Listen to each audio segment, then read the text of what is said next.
abagira ngo urubanza asa naho rurangirije rimwe usibye ko nta manza zirangira ubwo by'ubutaha nabyo tuzabikomeza.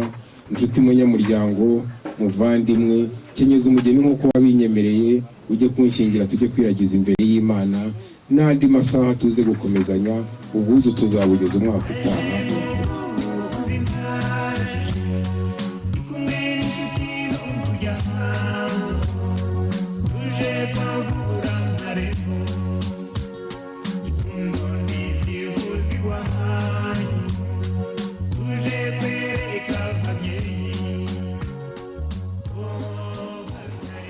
Abantu bose bari hano muri iki cyumba ariko by'umwihariko ikaze ku bageni bafashe umwanya wabo bagatekereza kuzuza amasezerano bagiranye.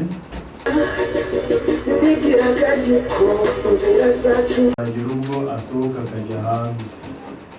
Iyo abantu bari bafitanye ku mutima, bafite amabanga, bafite ibyo batekereza, bakagira umunsi wo kubyereka imiryango bakomokamo n'amadini n'amatorero basengeramo, ariko nanone bagafata umwanya wo kuza imbere y'amategeko, kuko hari itegeko rigenga umuhango w'abashyingiranwa mu Rwanda. Birumvikana ko ni ikintu gikomeye dushima.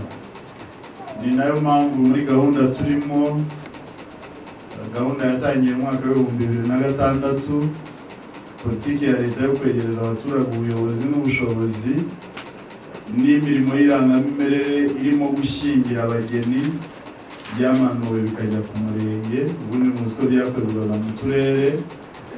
Nta mpamvu yindi ituma bimanuka, ni ukugira ngo abifuza kurushinga bose banyure mu nzira yo gushyingirwa imbere y'amategeko, ariko nanone n'abigeze gucikanwa bakiha uburenganzira bakabana bakabyarana ariko batarabanye mu buryo bwemewe n'amategeko. Aba ari umwanya mwiza wo kubibutsa ko ari amakosa, kandi ko imbere y'itegeko udashobora kuvuga ko kanaka ari umugabo wawe cyangwa kanaka ari umugore wawe igihe mutasezeranye.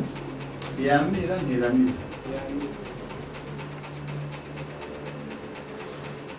ni Yamira Evariste n'Uwigeneye Anike.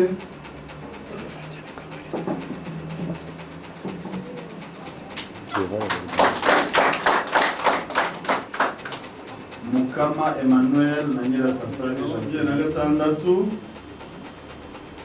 batubwira ko ugushyingiranwa k'umugabo umwe n'umugore umwe bukorewe mu butegetsi bwa leta niko kwemewe. Ugushyingirwa k'umugabo umwe n'umugore umwe bikorewe mu butegetsi bwa leta niko kwemewe. Ntawe ushobora gushyingirwa atabyemeye kurusha